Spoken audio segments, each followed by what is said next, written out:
लगभग 4 बजे से 5 बजे के बीच का समय सबसे प्रिय भक्तजनों, जय माता दी।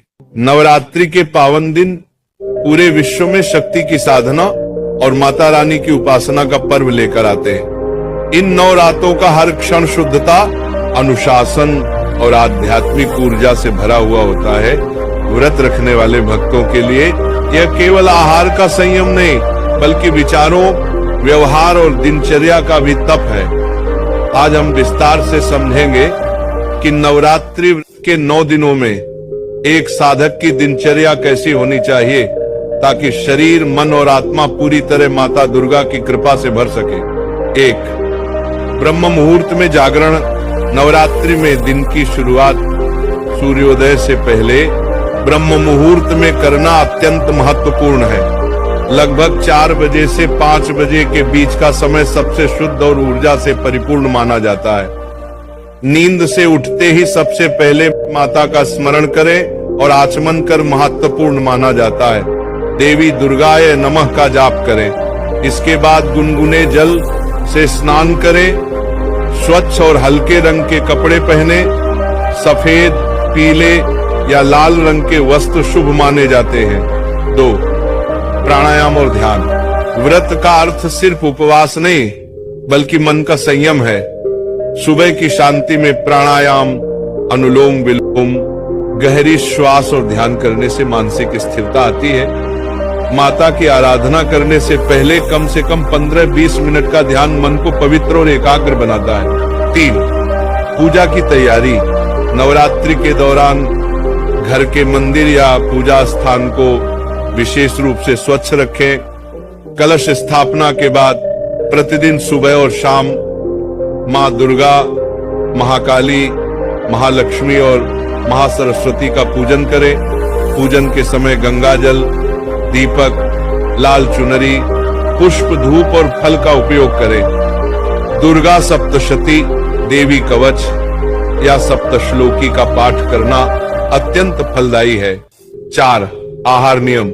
व्रत में सात्विक भोजन का नियम सर्वोपरि है। अनाज, दाल, लहसुन, प्याज, मांसाहार और तामसिक भोजन का त्याग करें। दिन में 1 या 2 बार फलाहार लें। इसमें फल, दूध, दही, सिंघाड़ा, आटा, कुट्टू आटा, साबूदाना, राजगीरा शामिल हो सकते हैं। नमक के स्थान पर सेंधा नमक का प्रयोग करें। जल का अधिक सेवन करें ताकि शरीर में ऊर्जा बनी रहे। 5. दिन का अनुशासन। दिन भर अपनी वाणी पर संयम रखें। व्यर्थ की बातों, झगड़े, क्रोध, चुगली और नकारात्मक विचारों से दूर रहें। कार्य चाहे घर का हो या बाहर का, शांत मन से करें। जरूरत से ज्यादा मोबाइल, टीवी और सोशल मीडिया का प्रयोग कम से कम करें। ये समय आत्मनिरीक्षण और साधना का है, न कि बाहरी विकर्षणों का। 6. सेवा और दान। नवरात्रि में व्रत का असली अर्थ है दूसरों की सेवा। किसी भूखे को भोजन कराना, गौ सेवा, गरीबों को वस्त्र दान, कन्याओं को भोजन और उपहार देना, ये सभी मां को प्रसन्न करने के श्रेष्ठ मार्ग हैं। प्रतिदिन कम से कम एक पुण्य कार्य करने का संकल्प लें। इस सब साथ संध्या आरती और भजन। सूर्यास्त के बाद संध्या आरती अनिवार्य है। घर में परिवार सहित माता की आरती करें, भजन गाएं, घंटी बजाएं। इस समय घर का वातावरण अत्यंत पवित्र और ऊर्जावान होता है। आरती के बाद प्रसाद वितरण करें। यह समय परिवार के साथ आध्यात्मिकता का आनंद लेने का होता है। पूरा 8. रात्रि विश्राम। दिन भर के व्रत और पूजा के बाद रात में हल्का भोजन करें, फिर माता का स्मरण कर विश्राम करें। सोने से पहले जय माता दी का नाम जपें। ये नाम जप न केवल नींद को गहरा बनाता है, बल्कि मन में शांति और संतोष भर देता है। 9 दिनों का संकल्प। पूरे 9 दिनों तक ये दिनचर्या बनाए रखना एक तपस्या है। ये शरीर को शुद्ध करता है, मन को स्थिर करता है और आत्मा को उच्च शक्ति से जोड़ता है। नवरात्रि का व्रत केवल देवी की कृपा पाने का साधन नहीं, बल्कि अपने जीवन को अनुशासन, सेवा और भक्ति से भरने का मार्ग है। 10। अंतिम दिन का महत्व।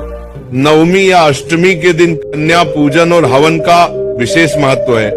नव कन्याओं को भोजन कराना, उन्हें उपहार और दक्षिणा देना व्रत को पूर्ण करता है। ये माता की पूर्ण कृपा का आशीर्वाद पाने का सबसे बड़ा अवसर है। प्रिय भक्तों, नवरात्रि का व्रत और उसकी दिनचर्या हमें यह सिखाती है कि सच्ची उपासना केवल मंदिर की सीमा में नहीं बल्कि हर कर्म में है।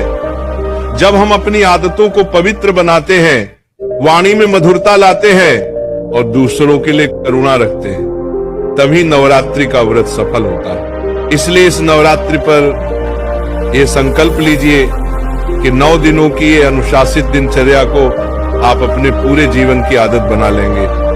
नियमित समय पर उठना, सात्विक भोजन, ध्यान, सेवा और सत्संग, यही वह सूत्र है जो न सिर्फ व्रत को सफल बनाता है बल्कि पूरे जीवन को मंगलमय करता है।